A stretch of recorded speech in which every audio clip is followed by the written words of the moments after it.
On saying, please. A.G. Gardiner. Summary. On Saying, Please, is an essay written by A.G. Gardiner. It is the thought-provoking comment on manners, presented in a humorous way. Gardiner conveys a message that little courtesies that every individual should follow will keep the machine of life oiled and running sweetly. In the beginning, a young lift man throws a passenger out of a lift on the reason that he did not say please to him when he entered the lift. Gardiner makes us think that good manners make our life happy and easy. But, if there is a person who has bad manners, there is no law to punish him. It is not possible. Therefore, every individual should cooperate with each other, respect each other, and tolerate each other. Gardiner gives an example of a bus conductor, who is very cooperative and pleasant, makes the writer as a traveler happy. The conductor has a pleasant personality and very good manners, because of which the atmosphere of the bus becomes pleasant. In short, helpful and pleasant nature is a good manner like a fragrant flower, we must spread it everywhere. Because of it, our life will become happy in the present age hostility. On Saying, Please. A.G. Gardiner. Summary of the story. One morning, a lift man in a city office threw a passenger out of the lift.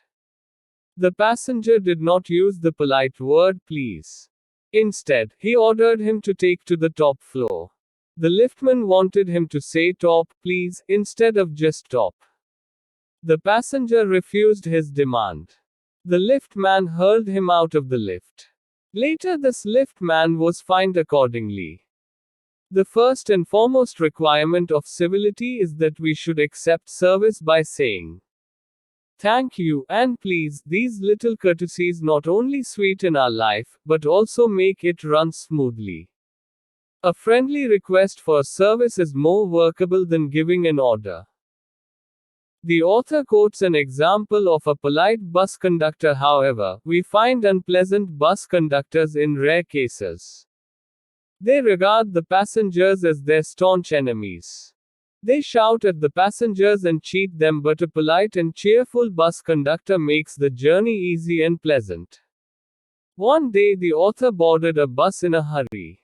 He left home without any money in his pocket. The conductor did not make a fuss. He rather booked him through. He gave him the ticket, not caring for the repayment of the money. Just then, the author found a shilling in his pocket. He settled the account. He even remained thankful to the conductor for his good-natured action. A few days later, while traveling, the author's toe was trampled by the heavy boots of the same conductor. His anger cooled down when the conductor apologized to him.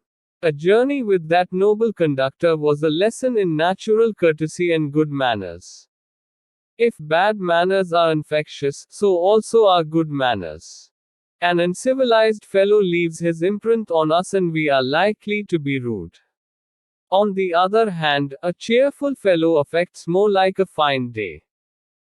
If the lift man would have tolerated the passenger politely, he would have gained victory. Not only on his enemy passenger but over himself also. To be civil to others is a social practice. Though there is no law which compels us to say please or thank you, there is a social practice which is more sacred than any law which expects us to be civil and to acknowledge a service. In the case of the lift man, the passenger was being uncivil and rude to him. So, most people would sympathize with the lift man. During Chesterfield's time, who was a famous writer, the streets of London were without pavements. Pedestrians had a tough time walking on the road.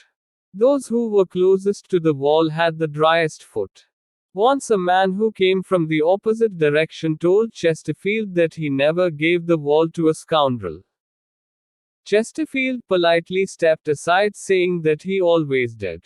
That was revenge enough, but done in a very apt yet a polite, civil manner. This was the spiritual victory achieved by Chesterfield. Gardiner may be suggesting that just as the lift man lost his patience and peace of mind, The conductor, on the other hand, remains morally upright. He is sensible enough to know when he has made a mistake and when he must apologize. Unlike the lift man who has taken matters personally and as a result has broken the law.